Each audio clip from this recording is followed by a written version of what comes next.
What's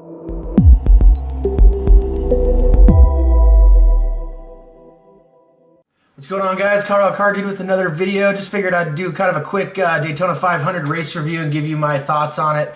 Overall, it was a pretty good race. I was kind of surprised. It was featured a lot of good racing, a lot of good passing, a lot of good battles. It kind of gave me a vibe of back in the Gen 4 days with the passing and the side-by-side battles and people losing the draft.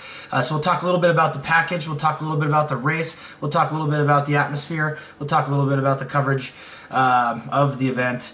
And overall, I mean, I thought it was a pretty good event. The best part about it was it seemed like it had a really positive setting. I don't know if they're able to carry that momentum over from the Coliseum race and kind of bring that vibe to Daytona or what. But overall, it seemed like it was quite exciting. There were a lot of people there. I mean, I think it was sold out. Good vibes overall from the people I talked to that went to the race, and they said it was the most fun that they've had a Daytona race in years. So that's great to hear. I think there's a lot of people that were curious about the new car, the next generation car. But overall, it was kind of interesting. I was really expecting, kind of more wild and crazy things to happen with it being the new car. But the only things we really saw were, a couple toe link failures and some wheel failures, which honestly I kind of expected being in the drift scene and everything and dealing with IRS and everything like that. You bend a lot of toe links, you break a lot of toe links, one hit and you're done. It's not like a solid axle where you can bounce off of stuff and still run the car and just be slow. With a IRS, you break the toe link or you knock the whole alignment out of it, and it's done. You're not going to be able to get that fixed in any short period of time. So I kind of expected that. Obviously, the composite bodies are going to hold up a lot better, and there's less potential, I think, for a tire rub. I don't think there were really hardly any tire rubs, maybe other than cars that were like really damaged with a lot of body damage. But obviously, wrecks early on. Brad Keselowski was out there running into everybody. He was honestly the Ricky Stenhouse of the race.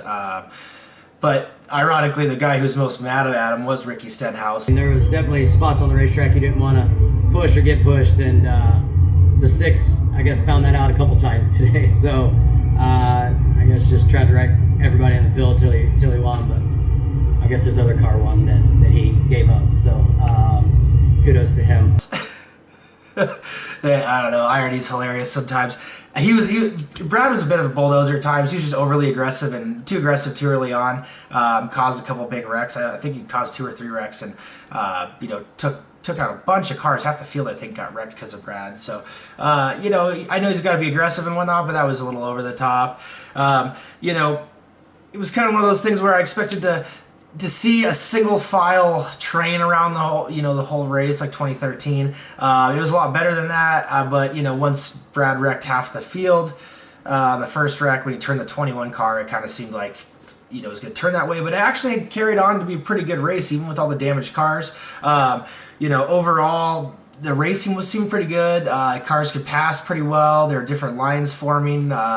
Nobody got really too far out ahead. The Fords seemed to have pretty good dominance and pretty good speed overall, but everybody was really pretty competitive. Most teams were.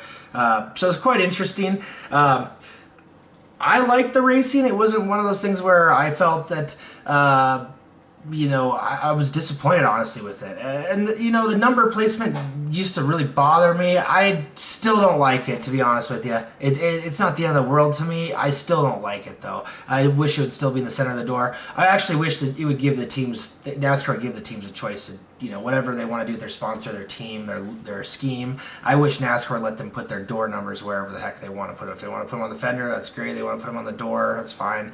But anyways, that's a whole different topic.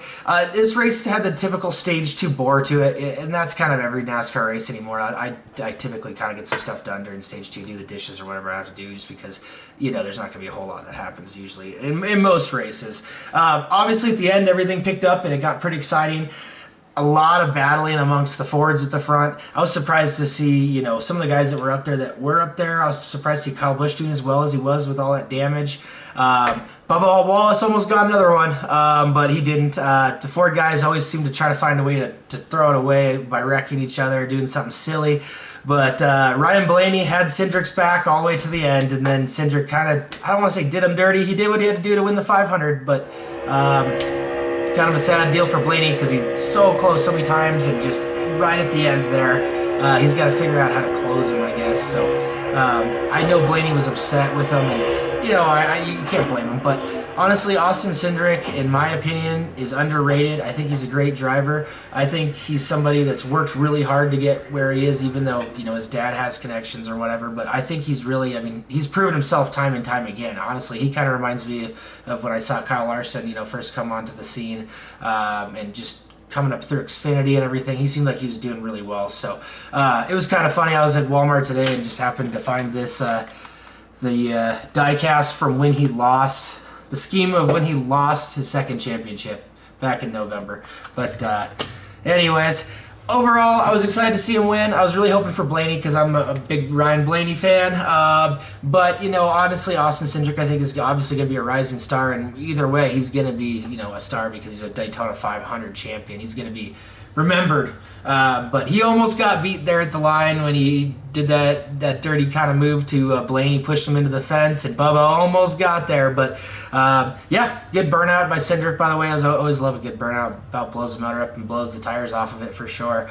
Overall, everything I really pretty much liked about it, other than the Fox Sports coverage, which I know I'm probably repeating half the things that a lot of other NASCAR YouTubers have said, and I'm not even really a NASCAR YouTuber. I'm just giving my 2 cents, I guess. I don't know.